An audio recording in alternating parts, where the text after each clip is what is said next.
Manchester United incomings, but for most of the part in this show tonight, I want to talk about the outgoings and things that people are not talking about that have been reported, things that are going under the radar because everybody's excited about the possibility of Bryan Mbeumo being at Manchester United. Then moving on to Viktor Gyökeres, we are going to talk about the updates on both of them players because there are some contrasting reports going through the media circles right now on them. But within the media circles and what else is going on as well, I want to talk about the outgoing side of Manchester United off the back of the financial results that have come out today as well. Very interesting facts indeed with the finances of Manchester United, as we've covered over the last couple of days, and the impact that that's having on Man United's window. But it is based around Manchester United moving players on. Now tonight I want to talk about the plan and what is happening right now, as in this month, with certain players leaving Manchester United. So let's get into that conversation. I'm going to bring you up to date with everything going on. There has been so much news today around Manchester United that we haven't talked about because we are expecting something big to happen with Bryan Mbeumo. There is talks, like we said earlier on in the show, about that second bid. That's the contrasting reports about whether it's official or not. We know it's in. It's just if it's an officially in type of setup right now in terms of that second bid for Mbeumo. But it's all anybody's talking about. Update on Gyökeres coming your way also. But Man United source, who we quoted quite a lot, along with Alcaraz as well, the journalist that we've been talking about quite often through my shows here on Forever United TV and others, Ben Jacobs, Fabrizio and Ornstein, the usual clientele when it comes to Manchester United's journalists, Laurie Whitwell's, James Ducker. There's been a plenty, and they're all moving around the same sort of stories, but talking about them in different ways. Now, I want to break down what's actually happening as it is now, because I'm going in and trusting on the source that I believe in and has been right with everything so far this transfer window. Man United source on X has been talking about this and talking about the outgoing situation at Manchester United a little bit more than anybody else right now. So, I remember when I told you about Marcus Rashford. Remember when I told you about Barcelona contacting Marcus Rashford to try and move that deal forward because Luis Diaz is not going to Barcelona now. And I said all along as well, Barcelona have just been hit by UEFA for their second breach of financial fair play. So they're in trouble financially. They haven't got the room. If they're taking in a goalkeeper in Juan Garcia, they're pretty much at their limit already. And they are solely reliant on the reopening of the new camp to bring finances back in to try and balance books again. Champions League money and everything can only go so far when you've got the debts that Barcelona have got. So they are struggling right now. So contact has been made regarding Marcus Rashford. Two other players are looking likely to get deals done, or United are trying to get deals done this month in Rasmus Højlund and Jadon Sancho. Now, when you look at the news with Rasmus, we touched on this earlier on. The story going across the bottom of your screen there tells you everything you need to know as well. That Inter Milan not put off by the form of Rasmus Højlund throughout the Premier League season. It's that credit that he's got in the bank in Italy. Now, again, I will stand by what I feel is genuine, and yes, I do believe in certain reports and I can see credits in these reports. I think United would sell Rasmus Højlund. I will always stand by. I just don't think we will get enough money for Rasmus Højlund. And that, I think, is the key in all of this. It is absolutely everything for Manchester United. When it comes to PSR and how finely balanced all the finances are right now, it's about making a PSR profit, and United can't. And not unless someone bids stupid amounts of money, upwards of 40 million for Rasmus Højlund. I don't see it happening. The loan, again, then that brings up the question about Manchester United, obviously how many forwards we're going to bring in. We'll talk about that a little bit later on. But Rasmus Højlund right now, and Romano has said it again and come out today and said this, and Inter Milan are pushing on getting Rasmus Højlund in at Inter Milan. Now that's, I still cannot get my head around, and I'll keep on about that. I just don't see how Inter Milan, who are challenging in two of the last three Champions League finals, think that Rasmus is the quality that they need. But go knock yourself out, by all means. There you go. Go and see what you can do with Rasmus Højlund, is what I say. But when you look at Rasmus and what he was before in Italy, it's the only way you could really see why they actually feel like he is worth it. Well, that deal is moving on. That deal is definitely in the talks right now. And we said before, if you didn't see the midday show today, they are looking at a 45 million obligation/option at the end of a loan period. Manchester United might not mind that if they can get the right forwards in, but it does mean that we have to sell other players. That takes you then on to Jadon Sancho. Now, United source has come out and said that the top players at the moment that they are talking about and Manchester United are actively trying to move. There are others, and we know about the others, but it's Rasmus, it's Rashford, and it's Jadon Sancho. Now, Jadon Sancho, obviously, it should be a straightforward one. Everybody knows what Jadon Sancho's value is. It's whether or not we can get someone to negotiate an actual price for him and get him out of the door. Now, it is reportedly in between 25 million, 25 million, I think Manchester United would take. His wages, obviously, we know are going to be a problem. West Ham have touched base on this. We know Wolves have had contact on this at one point. Aston Villa now interested in Jadon Sancho. A couple of teams in Italy also interested in Jadon Sancho. We've reported all of that earlier on today as well. So that's where we are with the Jadon Sancho scenario right now. Manchester United in full communication with many suitors for all of our players, apart from Marcus Rashford. And again, there is definite contact from Barcelona to Manchester United for Marcus Rashford. That is going to be the big one, I feel. Because when you look at the finances and you look at what's been said and how much Manchester United could be paying less, somehow Manchester United's third quarter financial results, they actually turned a profit. Somehow they turned a profit from the previous, which was 60 million. And now it's 60 million loss to 700,000 profit. It's not a lot, but just for Manchester United to be hitting the black is a big thing for this football club, because all we've done is bleed money over the last how many years? God, like, it seems like every time in financials comes out, we're losing money at the moment, Manchester United. But what we say here is like, right now, I feel Manchester United are looking at the wages, and I've said this before, above everything else. United could be £80 million less in wages going into next year. That's how significant what Man United's cuts are doing right now. And the way that these books are being balanced is by the cuts and the wages that are coming down on them. Transfer fees are always going to be there. Instalments are always going to be there. It's as simple as that. So that's just part and parcel. We've talked about this many of times now, but this is where United are now at. And I do believe that we are making headway, but it is going to come down to getting rid of these players more than the others, because they're on the massive wages. And when you think about it, Rasmus Højlund carries weight because Manchester United obviously still feel there is value in him. And they just know that he's not going to get it right now, which is why they're open to the move and the loan, possibly. It would have to be a substantial obligation at the end of it, I think, for United to bite at this. And I still think they're trying to hold out for an actual fee this summer, but I don't see it coming about. I really don't see it coming. Obviously, Jadon and Marcus Rashford are the big players and the big issues. Some 600 grand plus a week in wages off the books would be absolutely massive for Manchester United financials. And this is how you calculate, and this is how you make the signings that are necessary.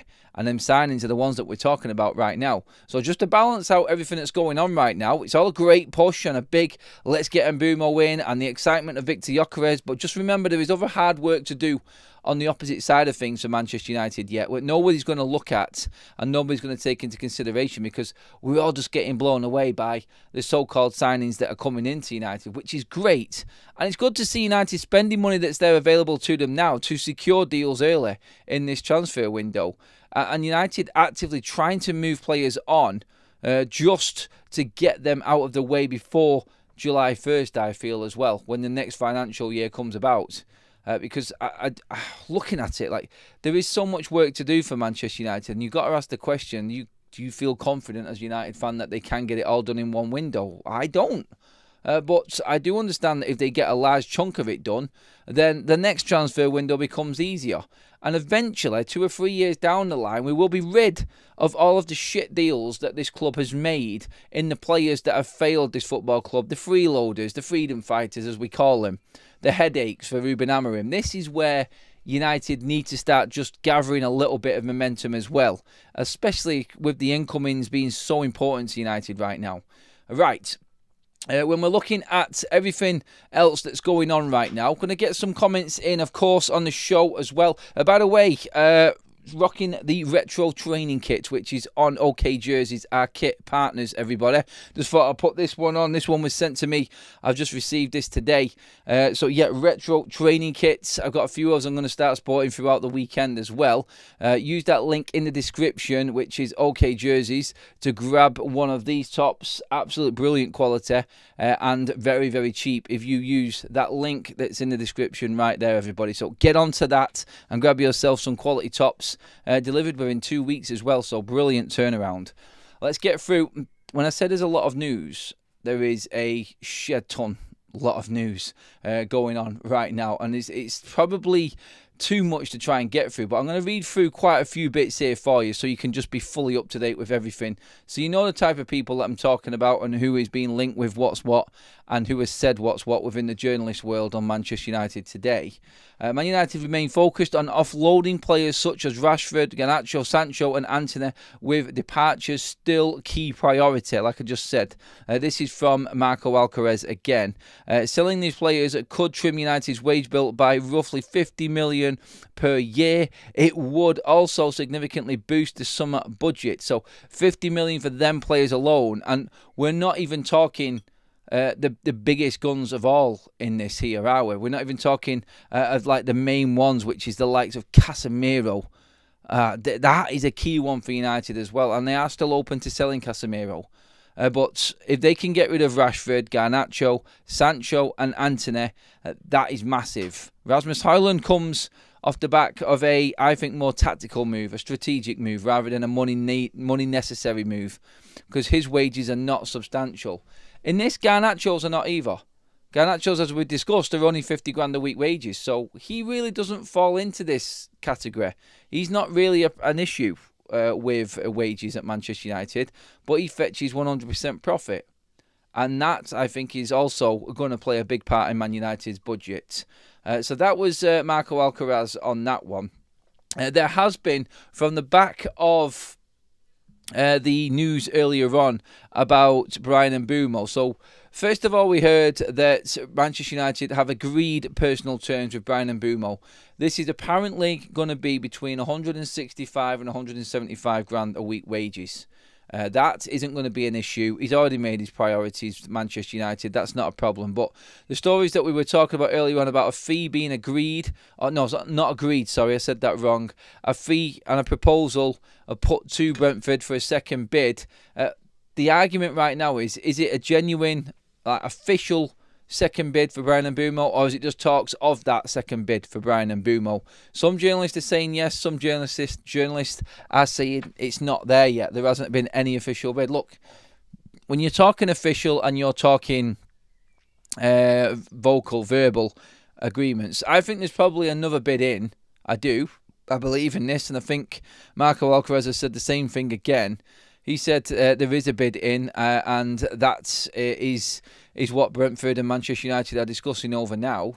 Like we said in the midday show, Ben Jacobs backed this up, but then Ben Jacobs has come back on himself and said just a little bit of a change to what I said earlier on, which is this is now in discussion. It's not an official. So official bids is down on paper and officially in, and it is being discussed by Brentford's powers that be.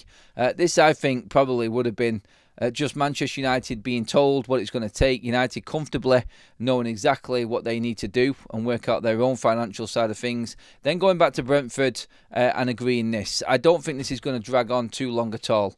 Like we said before, Manchester United just being back in talks with Brentford after that first bid is enough to give you confidence enough to actually feel like this is going to get done, and get done quite quickly for Manchester United. They want to get it done before the end of next week when the first part of the window shuts. We discussed that earlier on this morning. So that's where we're at with Bryan Mbeumo. The wages, personal terms, agreed, not a problem, and not a problem at all for him. Manchester United in full conversation with Brentford right now. The fee is going to be approximately 60 million, including add-ons. That's the fee that is being discussed as actually what Brentford want out of all of this.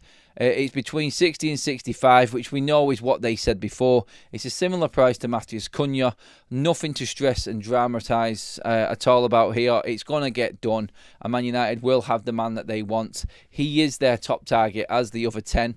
and they've managed to get two of their best, two of the top targets. So that, I think, is key in all of this. And by the way, all of the outgoing talk and all of the negotiations with the players that I've mentioned, Sancho, Rashford, Rasmus Højlund, have absolutely nothing to do with the deal for Bryan Mbeumo. It's a separate deal and isn't really relying on the fees from them players. Manchester United have the funds in place to buy Mbeumo already, on top of Matheus Cunha. It's not even an issue. It's the structure of the deal that is being discussed. I think there is an agreement in place. I do believe what the journalist earlier on was saying. I think they've just backed out on it because it's not been made official, that's all. But that's what they've sort of turned around with the back end of this afternoon and come back with. So, yeah, that's where we're actually at with that. So, let's open up the conversation in the live chat, everybody. And let's see what you've all got to say for yourselves when it comes to the outgoings, when it comes to the incomings, about everything that's happened today. Give me some comments. How are you feeling? What's the general vibe, please, everybody? Roz, first of all, with the super charts. If regular fans know Barcelona is skint, how do his agents pay professionals in the game of football not realise that and tell him? Well, on Marcus Rashford, by the way, just to answer Raw's question on this, the report on top of Marcus Rashford, not to be one-sided, because you all know how I feel about Rashford. I try to be level, be in the middle with everything that's going on, look at both sides. He, on reports, has said he will take a dramatic wage cut to move to Barcelona. So he feels from his side, and this is Barcelona talking to Marcus Rashford. Remember the conversation? Deco and Dwayne Maynard, Rashford's agent, at the hotel, and the pictures and everything that was going on. Apparently the conversation was leading down the road of what Marcus would probably have to do with his wages to get to Barcelona. So they, like everybody else, they're on like annual turnovers and expenses. And if Marcus Rashford's wages do come down, then Barcelona should be able to find some form of agreement with Manchester United on instalments as well. It's all about packaging it right. If United won't move, then Marcus has to move. Because we've said this before. Rashford needs to be in that England 2026 squad. And he needs a team. And if he's only going for Barcelona, he is going to have to move ground as well with this. He's going to have to make some sacrifice of his own to make this happen. So, Marcus Rashford is definitely looking at taking a big pay cut to get his ass across to Barcelona. That's 100% certain and guaranteed in all of this. So yeah, we're going to be seeing Marcus take a little bit of a hit in trying to make this move happen, and it's all to try and help Barcelona put a package together so they can afford him. Now, Luis Diaz is not going to Barcelona, like many have reported. He might actually end up in the Saudi Pro League by all accounts. Now their target is Marcus Rashford, and that's what they have to secure. With all of the financial issues going on as well with Marcus, that, I think, it looks more and more likely as the days go by with all of the discussions that are going on right now. And like we said 2 days ago, there has definitely been contact from Barcelona to Manchester United regarding Marcus Rashford's circumstances and situation and what they would accept. So let's see how that develops from here. Graham in the chat as well. Can anyone see Sancho winding down his final year? No, I can't, because I do believe he wants to play football. Feels like he should be playing football. Look, I did never say never in any situation, like we always say here on Forever United TV. Nothing is off the table. Sancho is contracted at Manchester United and effectively can just sit out that last year his contract. He's not going to play though. There isn't any position for him to play Manchester United side, and he will know this, and he'll know he needs a better team, and he'll know that he'll need to play this last year of his contract. I'll need to play next season, simply to try and find another club. You can't sit it out and just expect to get what you want. And let's be honest, yes, 250 grand a week wages for one more year. Let's sit this out. But what does he do in trying to attract the next wage for the next 5 or 6 years of his career when he's winding down that part of his career? Never mind this year. So that's how I look at Jadon Sancho. Surely he needs to put himself back out there to make it look like he's an appealing attraction for somebody to take him in. That's how I see Jadon Sancho's situation anyway. Sergeant Ted, welcome to the Members Club. And Desiree Labonte has renewed his contract. If Gyökeres collapse, United should go for a visa and let Amorim create his own York and Cole version alongside Matthias Cunha. Again, it's Premier League prices that are the problem.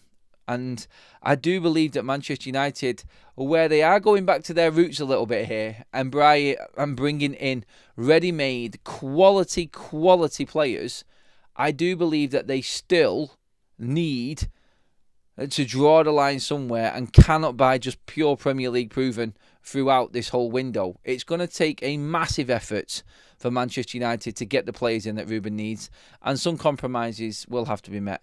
I don't think there's any available of Premier League striker right now that's going to be any cheaper than bleeding Viktor Gyökeres. So that's where we're at, and I think this is why Ruben is willing to take somebody who hasn't got any Premier League experience in Viktor Gyökeres. So yeah, that's where I see this situation at the moment. By the way, at the end of this show, everybody, if you do want to get on and have a say and come and talk to me, I'm doing an extended show. I'm going to be moving this over to Big Up later on and having a bit of a breakdown of the whole week of every single transfer activity that's happened with Manchester United. So we're going to continue this conversation over on Big Up when this normal show finishes on YouTube. So extra content again tonight. The link will be in the live chat for Big Up. If you want to come across, completely free. Come across, you can call in, you can have your say. I'm just going to talk through everything anyway, so if you want to come and have a listen and just get involved in the chat there as well, same rules apply here as it is on YouTube over on Big Up. So get in the live chat, usual stuff, but yeah, a bit more of a up close and personal sort of encounter type of conversation on all transfer talk and everything that's happened so far this week in this first week of the window. A lot to talk through. Going to make that a bit of a weekly feature as well for you all to get involved in. So yeah, we will get that link. In fact, I'll just drop the link in the actual live chat now for everybody. I'm sure the mods will do it anyway, but I'm just going to drop it in myself so you've all got it there, and then you can jump across after this show is finished, everybody, as well. So right, I've pinned it up there now, everyone, so you've got it. That is all set. After this show finishes, we're just going to carry on the conversation there, but you got your chance to come on and have your say. So if you want to be part of the channel and get your thoughts across, come and see me over on Big Up right after this show, and that is the link pinned in the live chat right there. Okay, on to Viktor Gyökeres before I go and do a deep dive into the comments section. I did promise you an update on him. Now, do you remember when I said the other day there is some news that is going to be breaking regarding one of Viktor Gyökeres' possible destinations? That being Arsenal. And I said that there is going to be news coming out regarding Benjamin Sesko going to Arsenal. Therefore, no chance that Viktor Gyökeres would follow suit. Well, this is from Fabrizio Romano today. Arsenal have entered advanced negotiations for Benjamin Sesko. As per Fabrizio Romano, Viktor Gyökeres is Manchester United's top striker target. Negotiations are expected to ramp up in the coming days and weeks. Again, that was retweeted out by Marco Alcaraz, the journalist that we've been speaking about quite a bit.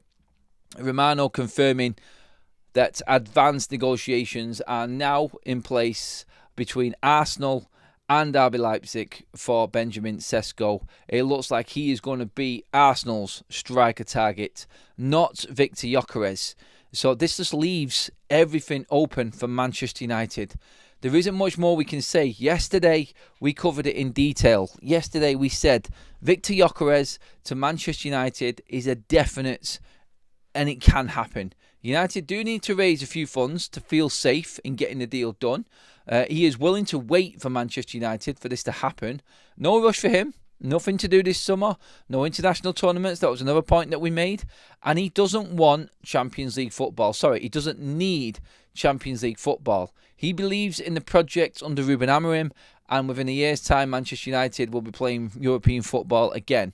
And he wants to be part of taking Manchester United back to it. So, where United are trying to move everything on quickly, and again, want to reiterate that And that is a big thing from all of the journalists, again, so far, which is that Manchester United want to move these deals rapid style and get them wrapped up as quickly as possible. So Bryan Mbeumo, and the talk of this deal today about this second bid going in, United don't even want to test the water regarding this bid.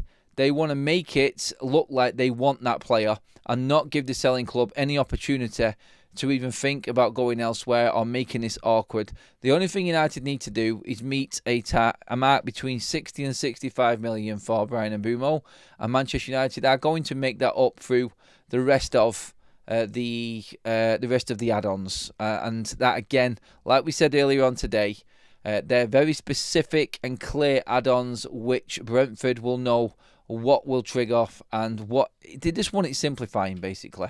They want it very clear as to what triggers the add-ons, how much they are going to be, what they're worth, and what achievements Bryan Mbeumo has to achieve to have them add-ons in Brentford's bank account. And that's basically where we're at with it. So no drama, no stress at all. Conversations are in an advanced stage with this. And I think this weekend, I actually predicted this morning, I think by the weekend we get a here we go. I said it, there's a here we go coming on Bryan Mbeumo. Guaranteed that is going to come. I feel it's going to be this weekend. I feel it is going to be quite soon, in fact, with Mbeumo. And that just sets us up then to do the necessaries that I've just been talking about on this show in terms of the outgoings and getting rid of players. Let's get into the comments section on the outgoings and everything now on that. That was your little bit on Bryan Mbeumo and on Viktor Gyökeres as well there. So that's your up-to-date news regarding them two right now. If anything does come out while the show is on, I will be all over it again for you all. Thank you, London, for that gifted membership. Absolutely love that, my friend. Cheers for that. Get your comments in the comment section, everybody, please. Let's get into this conversation now. I can't believe how optimistic we are now. I can't wait for the new season to start, says Top Gun. This is what happens when you start talking about good transfers. And this is what happens when you start to look like you are a properly run football club. Check the bookies on Gyökeres next. Team odds United are heavy favourites. The bookies are never far off. This is simply because of like what we do here. You listen to what people say. You listen to the stories of who else is in for him, if they're going for other targets, and you break it down from there. It's a simple way of looking at it. It is really easy. And when you see Sesko going to Arsenal, and like Romano says, him now being in advanced talks, Chelsea, like Plettenberg says, in advanced talks with Hugo Ekitike, already got Delap as well. No one really else in the Premier League around Manchester United looking for a striker like Gyökeres. And we've said before, there are only a certain amount of teams on this list that Viktor Gyökeres will go to in this clause that he's got where he can leave 2 years into his contract for another club in Europe. Very specific group of names on that list, and we are one of them. The others are all falling away right now. So that's it. Don't speak too soon, Adam. Brentford haven't said yes yet. It's done, mate. I'm just going to keep saying it. I've already manifested it enough times. From what's been said, there's no way that this deal doesn't happen. And a big part about Bryan Mbeumo that I've not mentioned too much today, in fact, which has been reported, is United know this deal is going to happen because Mbeumo is pushing for it to happen now. And that's why there's a confidence in it. That's why you get people like Simon Stone, of all people, from the BBC, who will never commit to anything unless it is genuine, saying that there is a big confidence within Manchester United this deal is going to get done. Everybody's saying the same thing because Mbeumo's told Brentford, like Romano said, there's nobody else. He's leaving this summer and it's leaving for Manchester United, and this is why this deal will get done. 100% happening. Nothing even to worry about. I don't mind another year of Casemiro. He's only got one left on his deal, and despite dips, he usually comes through. Well, Casemiro with just Premier League football to play. Casemiro with new international status back again with Ancelotti for Brazil. Is that a worry for us? Him going away on international duty? Honestly, I think Casemiro can handle a few Premier League games and a few league games if we want to keep him. But again, just on him, if a bid does come in and someone is interested, or the Saudis do come back in for him, I do believe that Manchester United, and what's been said, they will be straight in there and accepting that deal. Casemiro will be sold. Another big wage off the wage bill. I think Šeško will go to Arsenal, which will give us a clear run at Gyökeres. The stars have aligned perfectly for us. This is our time. I get that totally. I did just say that myself, actually. Jin says, Sammy Stone is a tapping merchant. He only comments when he knows. Exactly. He works for the BBC. They can't commit too much, you know that. Not slagging the BBC off or anything there, but they're not known for the biggest transfer inside knowledge journalist, are they? So when Simon Stone comes out and says anything, like he feels that this deal is getting done, then you can usually put that down as this deal is happening, definitely. All right, apparently Mbeumo said, yes, always been a fan or admirer of Manchester United. When United came knocking and he found out, apparently this move moved very, very quickly. And again, efficiency is key for Manchester United in this transfer window. It's all about getting the deals done and getting them done quickly. Just agreeing the deal straight away with Cunha. I expect the same thing to come about. It'll be 60, just over 60, between 60 and 65 million, and Mbeumo's a Man United player. He's agreed his wages, he's agreed his personal terms. This wasn't a problem anyway. Like it was bigged up by some of the media to be some astronomical number like 250 grand a week wages. A load of crap. It was never that, and it never will be that. Manchester United now, I feel, have got this deal done and are already looking at what they can do. And this is why all of the talk is coming out regarding the players leaving. So United can get on with getting the striker in. United will be moving. And even Sky Sports came out today and said that Manchester United are looking at a number 9 next. Next up is the number 9. That's it for United. Simple as. And that's what will be happening. So, yeah. I am confident, and Mbeumo is done, and I'm confident that United will go out and get the right striker we need. And I still feel like someone asked me this morning, a straightforward question, do you think that Man United will get Viktor Gyökeres? What is your confidence level? What percentage do you think this deal is to being done and not? And I was flirting between 60 and 70% to 30 and 40% not. So, in favour of actually happening, I think it's done. I do. I do believe that Man United will get Viktor Gyökeres now. I'm confident, in fact, because of what I've seen so far. Mr. Dacia Sandero says, I do worry what will happen if we don't get our striker targets at the same time. Nervous about the lack of focus around the keeper. I find that baffling. Again, we talked in depth about Andre Onana leaving Manchester United this morning. That was the push on the goalkeeping side of things. United will let Andre Onana go if the price comes in right for him. But the talk of Emi Martinez is definitely real as well. He would be the icing on the cake of this window. I've said this continuously forever and a day now. If we get him in, then we are really looking at a force next season for Manchester United. Even without him, I still think we're miles better. The improvements in what we've brought in are exactly that. Big upgrades on what United have already got. And that's important to remember as well. It's not just that we're buying in players for the sake of it or unknown players. We are bringing in proven Premier League absolute quality. Absolute quality. And if you get Emi Martinez in, that's just another Premier League proven quality keeper who's won everything near enough. Well, he's won the World Cup, so that is everything, isn't it? But he's a confidence keeper at the top of his game. United just haven't had in since the early days of David De Gea. And this needs to happen for United. If it does, then I'm putting my money on top 4 for next season. That's how big the goalkeeping situation will be for me. That's how important it is as well. So I get what everybody's saying in the chat. I get that you are concerned about the goalkeeping situation. That is a big one for me as well. It really is. And hopefully Man United do act on it. We're being told that they are going to. So let's just see where this actually develops and where it goes from here. I'm just checking through all of the news now just to make sure. Obviously, you've seen the news about Ange Postecoglou done, sacked. Big news that's happening today. Obviously, I'm just running through everything now, report-wise. as well with Franco Mastantuono. That deal's done. Real Madrid, here we go. So that's another one of Man United's targets gone.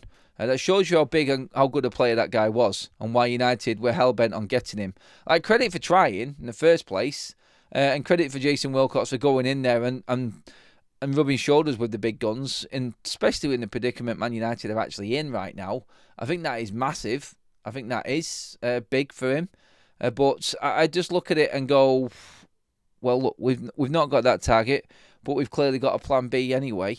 We've clearly already got other players that we have lined up, because this is something, like Omar Barada said, we have been planning and working on for the last 3 to 4 months. United were always going to be ready for this transfer window opening, and it does look like everything that he said is actually coming true right now.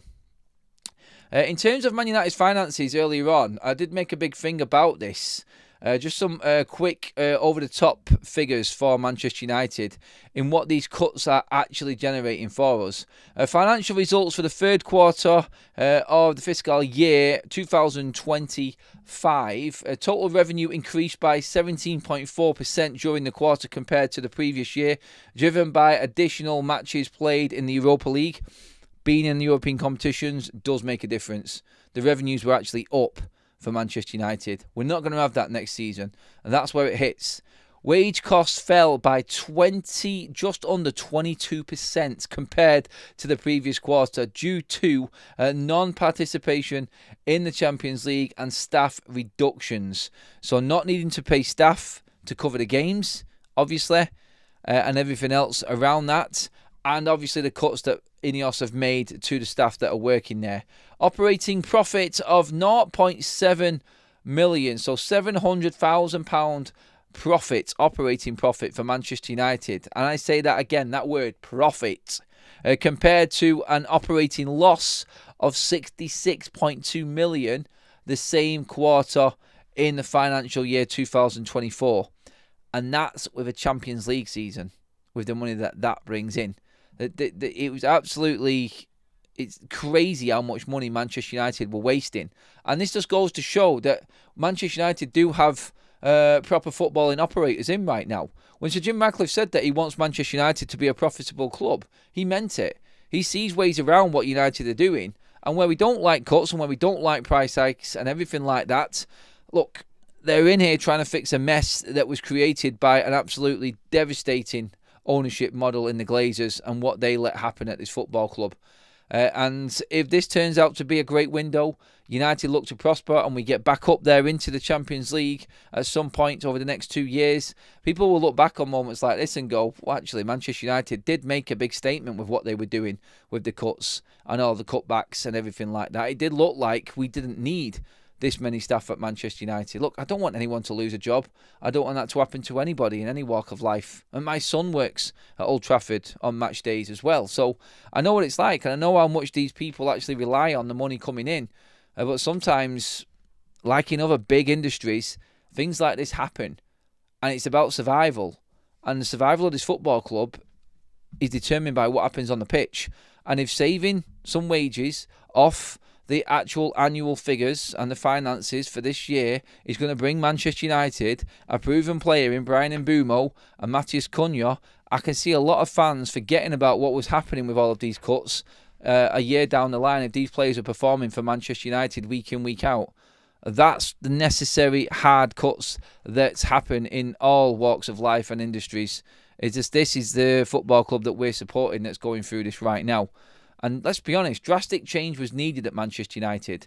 And I think drastic change has brought us to this point right now in this transfer window where we're actually bidding for players. For Manchester United, the apparent cuts that they made in staff so far, and there's more to come, have saved Manchester United 20 million quid. And we're still running as a football club the same way. 20 million quid saved by Manchester United in the cuts that they've made to the staff. And again, to actually turn a profit when you're not in the Champions League with the wages that we're having to fork out. And let's not forget in all of this, let's not forget in everything that's going on at Manchester United, this new management team, this new model has managed to get some of our biggest earners off the books, even for just a half a year or a full season, near enough. Not completely, like the majority of Jadon Sancho's wages paid, at least half of that. The majority, 80% of Marcus Rashford's wage paid for the 6 months from January to the end of this season. Anthony, the same. Malacia, the same. Some of the academy players, I know it's minor, but all of that put together on what United have saved in this last quarter, I think you can see there that all of a sudden, even with players that are not even offering anything for Man United, they're underperforming on the pitch, we can still turn a small profit with everything that's going on. It's something to actually look at and take note of, I feel, as well. Quickly updating on everything that's going on. A few quick updates here from Fabrizio Romano, in fact. Arsenal's priority target is Sesko as of today. Viktor Gyökeres' situation is not developing. A boom, bash, wallop. Fabrizio Romano has ended Arsenal's interest in Viktor Gyökeres. It is not developing. Word, quote unquote, from Fabrizio Romano. There you go, everybody. Arsenal are not in for Gyökeres. Simple as. The man has spoken, and this is now moving forward. There's only one more team really significantly interested in Gyökeres, and we know that he's leaving Sporting this summer. So that, I think, is absolutely significant in that way. Romano also says Manchester United's next official bid could get closer to what Brentford wants for Mbeumo. Let's see, around 60 to 65 million could be enough to convince Brentford. Again, just another big journalist saying what we all pretty much know already. But again, another name putting his name to this bid that's going in for Manchester United. And like I said before, Man United are not messing around. It's not like it was before. Oh, we'll up the bid by 1 million. We'll give you a tiny little bit more. It's like, what do you want? What's this going to take? Right, okay, so here's what we do. There's 50 million guaranteed. That's what you want. 50 million installments guaranteed. The rest we're going to make up in add-ons. If we get here, we get here, we get here. You get this, you get this, you get that. That's what it will be with Manchester United. And Brentford, as we have known and has been reported, are willing to make up the rest of that fee from the 50 million mark to the 60 to 65 million in add-ons. That's how we know that this deal is going to happen. United, I said it before, we have football people running the football club now. And that's the big difference going into this transfer window. We planned it for 4 months, and now all of a sudden, a week in, we're where we are. Everything is getting sorted and everything is being dealt with. That's the important thing in all of this to remember. And I think that we do actually need to actually put some credit on Manchester United. If we do get Cunha and Mbeumo done in this first week of the transfer window, then you cannot say that we haven't acted. This is massive news for United and a great start to what is going to be a massive window for us right now. Jonathan in the chat says, Adam, no, if the fan base is priced out of going to the games, then there is no point. It should be for the fans, not the owners sat in the US. In terms of, again though, Jonathan, drastic situation. The prices, I have disagreed with myself, as particularly the pensioners that have gone up. It's not right. It isn't right, mate. But something had to happen. I didn't mention the fans, and I was talking about the staff, to be honest, mates. I never mentioned the ticket prices. I was talking predominantly about the cuts, and that's how United have saved money. Because, let's be honest, the ticket prices haven't really gone up significantly yet until the season starts, so we can't look at what that does in making money. It's all about what we're saving from what we've already got going out of the football club that I'm talking about more, mate. But look, the prices haven't gone up that much for normal season ticket holders. I don't agree with the pensioner one. I really don't. I think they've completely effed that one up. Well and truly. Absolutely slaughtered that. They didn't need to do that. It was stupid and the excuse was poor. A mistake from INEOS. And we will pull the mistakes as well as praise the good bits of business that they do. And I think that is definitely one that they didn't get right. And I'll stand by that with most of the fans as well. The upping of the season tickets for everybody else, I don't think is as bad as what it could be. I do look at this and do have to accept as a fan as well that they've come in to try and fix things and they've got on with it quickly without worrying about who it's going to upset, because they know exactly where Manchester United need to be financially to survive. And that's what happens when you put football people in place at a football club. if you want this player and you want to be competing at this level, this is what we have to do financially and what we have to do breaking everything down within our Manchester United run to get to that point. And proof, if this works, will be in Manchester United's results. And none of this counts. And what I'm saying right now doesn't count.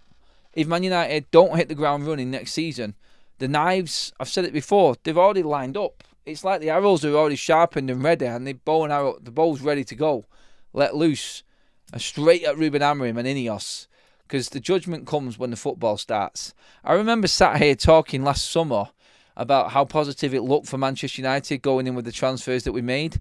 And how bad did I get that right? Get that wrong? Like, I literally, first game of the season, I thought, nothing's going to change. That game against Fulham, it was like, no, this is just going to be the same old again. And I just don't like... I don't like to think about that happening again to Manchester United going into the start of next season, because I know Ruben won't survive. He definitely won't survive it. Not a chance, because of the pressure that he's mounted on himself by trying to push this system and this formation and the way that he wants Man United to play from that point in November to the end of the season. And he has failed in that. They can't do it, these players. So now he gets given these players, and the ones that we're talking about are significant players, proven players. If he doesn't get this right, then everybody is going to pile in on him. And now the pressure, I think, is really on Ruben Amorim to get the results right. Stop complaining about the keeper and 8 when the window's 5 days old, and we have 1 in second, 10 close, and a 9 in the works. Keeper is by far the easiest to nail down. We will see, but I don't think people are wrong in worrying too much about the keeper. I think we've seen enough news to convince us that we are going to get a keeper in. I think we have seen enough news to tell us that we are going to see a new number 1 at Manchester United next season. And that's all that matters. We know the names that have been on the list for Manchester United. We know the names that we're talking about. And I think all of them are an upgrade on what we've got right now. So, yeah, I think that would be more than enough for Manchester United. The only position that I think we are going to be missing, like I said this earlier on in the morning show, the only position United are going to be missing is the number 8. That's it. I don't think the finances will stretch far enough for us to get an 8 in at Manchester United. And I think that is where we're at. Just to round up everything regarding the topics again, Manchester United now concentrating on the outgoings. That is a priority as well. Rasmus Højlund, Jadon Sancho and Marcus Rashford are right up there, and negotiations and talks for their exits are on right now with Manchester United. Bryan Mbeumo's bid, or not official bid, it looks like it's happening. Don't worry about it too much. There's been some differing reports from different journalists, whether it is actually in, whether it's not in. Because it's Manchester United, everybody wants to be the one that wins the race in saying the news first. And right now, there is a few of them just debating amongst themselves what is right and what's not.